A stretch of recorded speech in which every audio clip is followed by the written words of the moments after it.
السلام عليكم ورحمة الله وبركاته. بسم الله والحمد لله ولا إله إلا الله والله أكبر. ازيكم يا حبايبي؟ عاملين ايه؟ يا رب تكونوا بخير. النهاردة هنعمل طريقة حلوة قوي للجلاش. صلوا على الرسول يا حبايبي عليه أفضل الصلاة والسلام.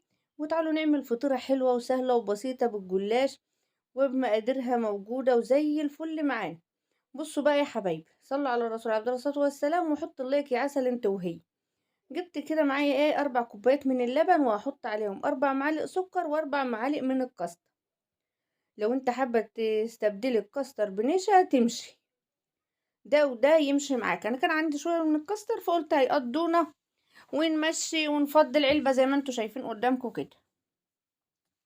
ما كتر السكر علشان خاطر لسه هنضيف للجلاش بتاعنا سكر، وهجيب ايه ما يبقاش مسكر معانا قوي، عايزينه هادي وحلو كده. وطبعا السكريات ده تبع رغبتك، بس كل ما الحاجة تبقى هادية وحلوة بتبقى احلى.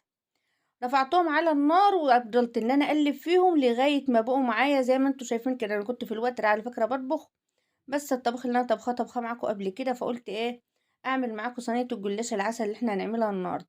عندي كريمه زي العسل كده، لو انت عندك قشطه كريمه ضيفيها، او قطعه من السمن. لا ده لا ده، بس بعد ما ما المهلبيه بتاعتك او القشطه بتاعتك تربط زي ما انت شايفه قدامك كده.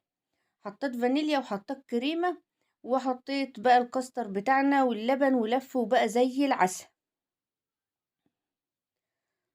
كده. قلبي بقى الكريمة بتاعتك، طبعا ده كله يا بصي يعني دقايق وهتطفي. حطها في الاخر، حط الكريمة في الاخر مع الفانيليا. يبقى ضفنا السكر وضفنا وضفنا الكاستر وضفنا كريمة وضفنا فانيليا، ودي النتيجة قدامكم اهي.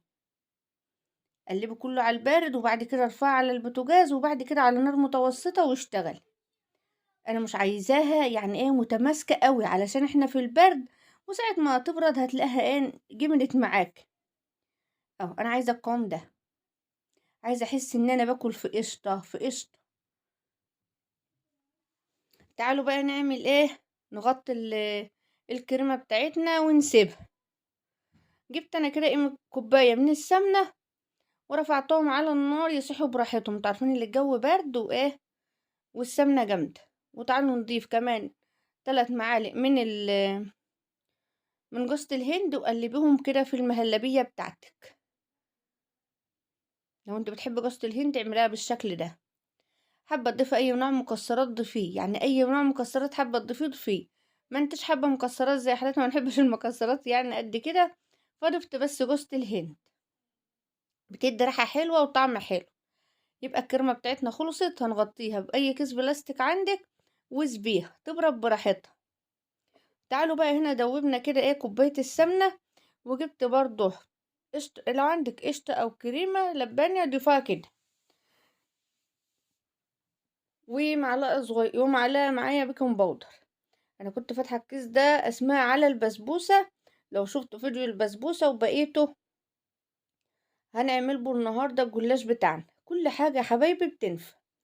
يعني انتوا عارفين يعني الباكت ده مبقاش فيه يعني كتير، ما بيبقاش فيه كتير البيكنج باودر. يعني الباكت بيبقى فيه ايه معلقة كبيرة ملانة، يعني لو جيت تبصي ما فيهش كتير، فأنا قسمته على مرتين. هجيب انا كده بقى الجلاش معايا وابتدي نفرد فيه. واول حاجه هعملها هجيب الصينيه بتاعتي واقلب فيها ايه حته من السمنه، وبعد كده هاخد رقتين رقتين واعمل ايه الحروف ده كده، دي رق واحد. مش هحط سمنه الا في كل ما بين رقتين. تابعوا الفيديو للاخر حبايبي، وصلوا على الرسول عشان تعملي فطيره مسكره وزي العسل زيك كده. اهو رص بقى بالشكل ده. خدي بقى ال4 جهات، انا هعمل كده كده جيها وكده جيها، وبعد كده هنضيف الخليط اللي معانا. طب انا ما عنديش كريمه او قشطه، ضيفي شويه من اللبن. انا بعرفك بس المتاح عندك. اهو كده بقى خلصنا اول ما حطينا ده، وبعد كده هنعمل ايه هناخد سقسقي بقى معاكي كده. اهو كل رقتين، وضيف من الخليط اللي انت عاملاه.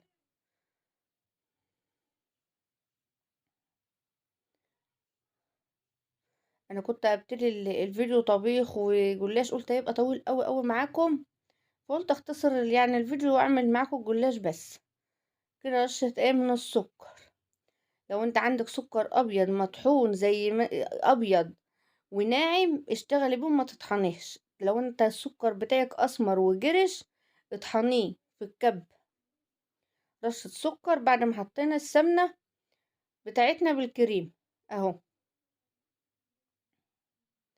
اول لفة الجلاش هعمل حروفها بره، انما تاني لفة هخلي حروفها الجو.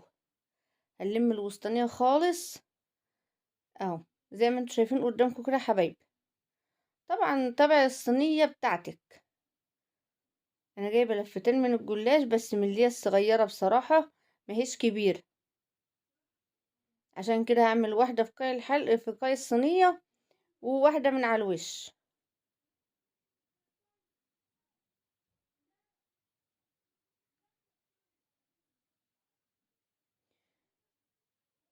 خدي بقى كده وادهني. شوفوا الفرشة يعني ما بتشيلش كتير، ما تكترش عشان ما يبقاش دسم معاك. يعني لفتين الجلاش اما ياخدوا كوباية سمنة او 3/4 كوباية سمنة حلوة اوي، كفاية.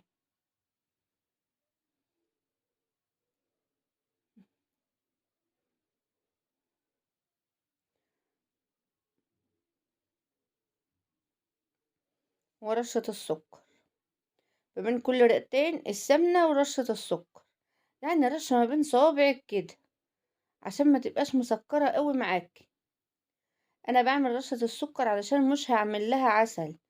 خلوا بالكوا ده حاجة وده حاجة في نفس الطريقة، وما تحطيش رشة السكر دي بس في الاخر بتعملي شربات الحلويات اللي هو العسل ده او السيرب زي ما انتوا بتقولوا عليه ايه يا حبايبي. كده اول لفة معايا خلصتها. هنزل برضو كده اهو، وبعد كده نجيب الكريمة بتاعتنا اللي زي العسل ونحطها في الوسط. انا مش عايزاها بصوا كريمة جامدة، انا عايزاها يعني تكون حلوة كده، هوريها لكم اهو. خليكم معايا يا حبايبي وصلوا على الرسول عليه الصلاة والسلام، واوعوا تنسوا اللايك. ضيفوا اللايك يا حلوين يا عسل انت وهي. اي ورقة مبهدلة معاكي مقطعة متكسرة بصي ضيفها في النص. شوفوا الكريمة بتاعتي بقى، على فكرة هتجمل واوريها لكم في اخر الفيديو، وهتبقى زي العسل. هي لسه سخنة، تحسها سايلة شوية بس انا حباها كده. نزلي بقى وما تخليش الخليط يعني بصي بتاعك يطلع عند الاحرف قوي. على فكرة انا كان جنب حد عمال يهز فيا عايز حتة حتة حتة، او سيبي لها حتة. خدي يا اختي. يلا تعالوا بقى ايه، دايما احنا عندنا العادات دي. نزلي بقى كده بصي الورقة اللي تلاقيها بشوفي مقطوعة الاول كده، ضيفها الاول. اي ورقة معاك مبهدلة حطها في الوسط، وبعد كده بقى سيبي ورقتين حلوين للوش بس. اهم حاجة شوفوا ان اللي قطعتها بمزاجي اهو، عشان اغطي زي ما انا حابة. وهلم الحروف بقى دي كلها اللي بره دي على الوسط، وبعد كده همسك بقى ورقتين في الاخر الفهم وش الصينية اهو. نزلي بقى كده اهوتي.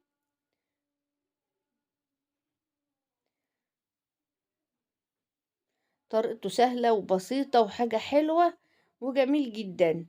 انا قلت اما نعمل النهارده الجلاش يبقى احنا عملنا مع بعض البسبوسة، وعملنا المكرونة بلبن معاكم، وعملنا كده الجلاش. كل الحلويات دي بقى عشان حبايبي اللي عايزين يعملوها في رمضان تبقى متاحة ان انتي قريبة لك اياها. اتعلمي اعمليها في الفطار قبل رمضان، عشان بعد كده تيجي تعمليها في رمضان تبقي اتعودت عليها. في رمضان لا تعرفي تجوعي ولا حاجة. شوفوا بقى اهو، ادي خلصنا كده الصينية بتاعتنا وسبناها وخليناها زي الفل. بردت 5 وقمنا ماسكينها مقطعينها. خلي عندك سكينة كده بس تكون ايه حامية يعني ما تكونش ايه تلج، وبعد كده قطعي براحتك. على فكرة انا قطعتها من قبل ما اسقيها ولا اتكسرت ولا حاجة. انا سايبة شوية للوش بتاع الصينية بتاعتنا، بعد ما هقطعها الشكل اللي انت عايزاه بقى. انا عملتها مثلثات كده زي البيتزا. لو انت حابة ان انت تعملها مكعبات، اي حاجة اللي تقطع اللي على هواك. على فكرة انا كنت سبتها واتغدينا، وبعد ما اتغدينا قمت ان انا اقطعها، وكنا بنعمل شاي. شايفين الكوباية اللي هناك دي؟ كنا بنعمل شاي. وبعد كده مسكتها بقى ايه نقطعها، وبعدين نحمرها في الفرن ونسيبها بقى مع نفسها تبرد كده. اتغدوا وحلوا.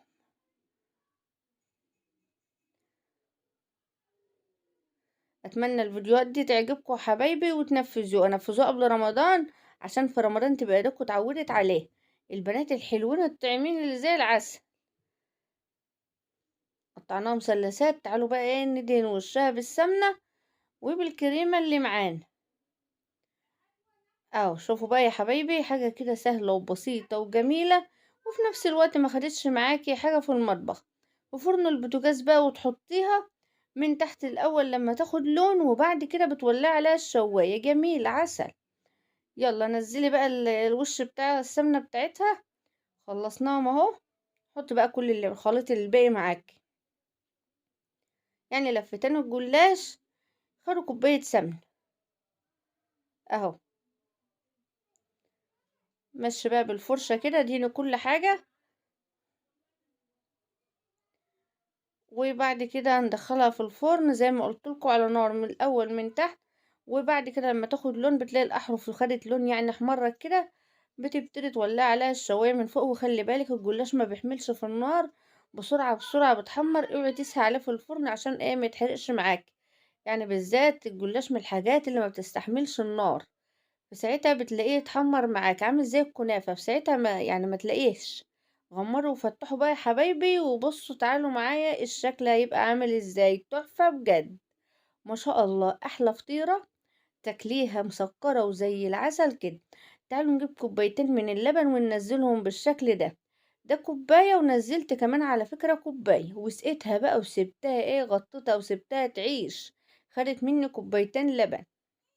هو الكوباية ضفتها حسيت ان هي شربتها بسرعة، فقمت منزلة عليها كمان كوباية تانية اهو يا حبايبي. بس على فكرة تصوير الكوباية التانية مجاش، بس انا حطيت عليها كوبايتين. حاجة كده ريحتها تحفة. سيبها تبرد بقى، وبعد 5 تعالي قطعيها. ما اقولكيش حاجة كده طرية وجميلة وطعمها تحفة. يا سلام بقى لو انتي بتحبي المكسرات وضفت شوية مكسرات على وشها، بتبقى جميلة قوي. بس انا ولادي بيرموا المكسرات، فانا والله بستخسر اعملها وارموها. حرام يعني الحاجة غالية. اي مكسرات بيلاقوها على اي حلويات بينفضوها ويرموها. انما انت لو حابة بقى تجيبي شوية مكسرات وتحطهم على وشها من فوق، الله. شوفوا بقى الجمال. طب شوفوا بالله عليكم. ادي القاع بتاع الصينية. حاجة كده ما اقولكوش. واللي وصل معايا لحد كده ما ينسانش في اللايك والشير وفعل الجرس عشان يوصل لكم كل جديد من مطبخ فتحية فايد. واتمنى الفيديو بتاعي النهارده يكون سهل وبسيط ويعجبكم. والسلام عليكم ورحمة الله وبركاته. جربوا حبايبي طريقة الجلاش دي جميلة وسهلة وبسيطة، وانتوا الشكل طبعا بيتكلم عن نفسه. اتمنى الفيديو النهارده يعجبكم حبايبي. ما تنسوش الاشتراك في القناة.